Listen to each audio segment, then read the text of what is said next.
ये कार्यकाल रहा है, चाहे मुख्यमंत्री के रूप में रहा हो, चाहे आज प्रधानमंत्री के रूप में रहा हो, उन्होंने किसानों के लिए अभूतपूर्व काम किए हैं।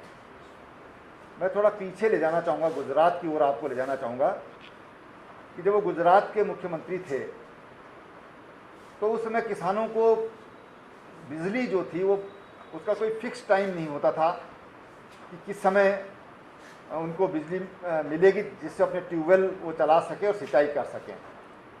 कभी रात को नंबर आता था, कभी दिन में आता था, कभी सुबह आता था। तो किसानों ने एक बार उनसे मिलकर कहा कि आप हमारा कोई एक टाइम फिक्स कर दीजिए, 2 घंटे हमको आप बिजली एक फिक्स टाइम कर दीजिए, ताकि हम ये सुनिश्चित रहें कि हमको उस समय अपने ट्यूबवेल चलाने और अपने खेत में सिंचाई का काम करना है या सोइंग का काम करना है, हम उस समय अपना एक सुनिश्चित समय हमारा हो जाएगा। तो माननीय प्रधानमंत्री ने कहा ठीक है, मैं देखूंगा। और उन्होंने विद्युत विभाग की बैठक लेकर के और कहा कि मुझे किसानों को 5 घंटे बिजली देना है, और इसके लिए उन्होंने लक्ष्य निर्धारित किया कि 1 साल के अंदर, क्योंकि उसमें बिजली का उत्पादन भी पर्याप्त नहीं था गुजरात में, और उन्होंने 1 साल के अंदर अंदर किसानों को 1 घंटा नहीं बल्कि 10 बजे से और शाम के 5 बजे तक 7 घंटा और नियमित और निश्चित समय पर उन्होंने बिजली देने का काम किसानों के लिए किया।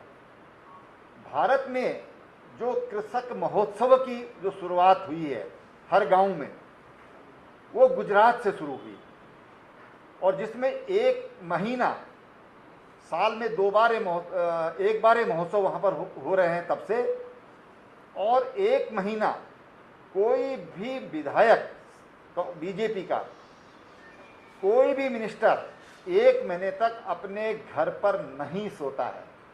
वो किसी न किसी गांव में सोता है और वहाँ पर जाकर के किसानों से इंटरेक्शन करता है।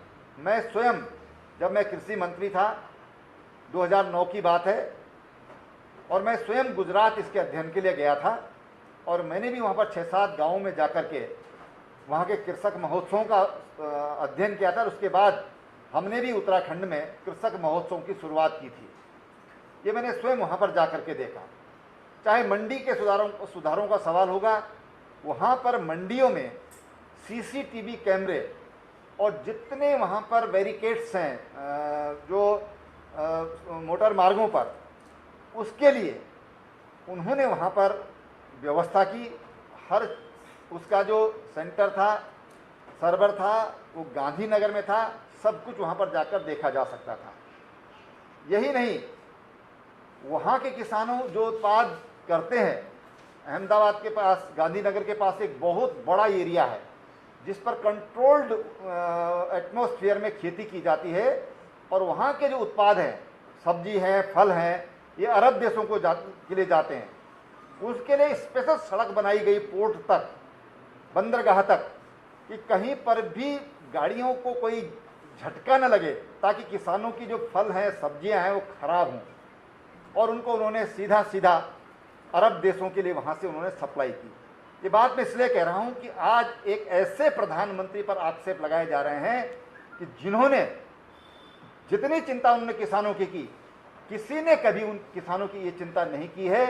ये मैं आज यहाँ पर, इसलिए मुझे उनके पीछे बैकग्राउंड में जाना पड़ रहा है। मुझे याद है कि 2013 में जब राहुल गांधी देश के कांग्रेस के अध्यक्ष थे और सरकार कांग्रेस की थी सेंटर में, उन्होंने उस समय कहा था कि हम फल सब्जियों को एपीएमसी एक्ट से बाहर लाएंगे, जिसका वो आज विरोध कर रहे हैं, उसको किसान विरोधी बता रहे हैं।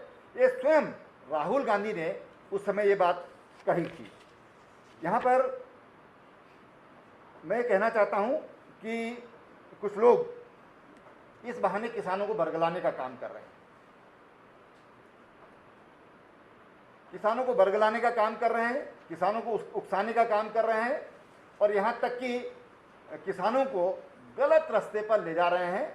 अभी 2-3 दिन पहले अखबारों में जो कुछ मैंने पढ़ा, मैं उसको ज़्यादा ओपन नहीं करना चाहूँगा क्योंकि बुरी बातों को याद नहीं करना चाहिए, इसलिए मैं उसके बारे में बहुत जिक्र आपके बीच में नहीं करूँगा। लेकिन मैं आपको बताना चाहता हूँ कि मोदी सरकार ही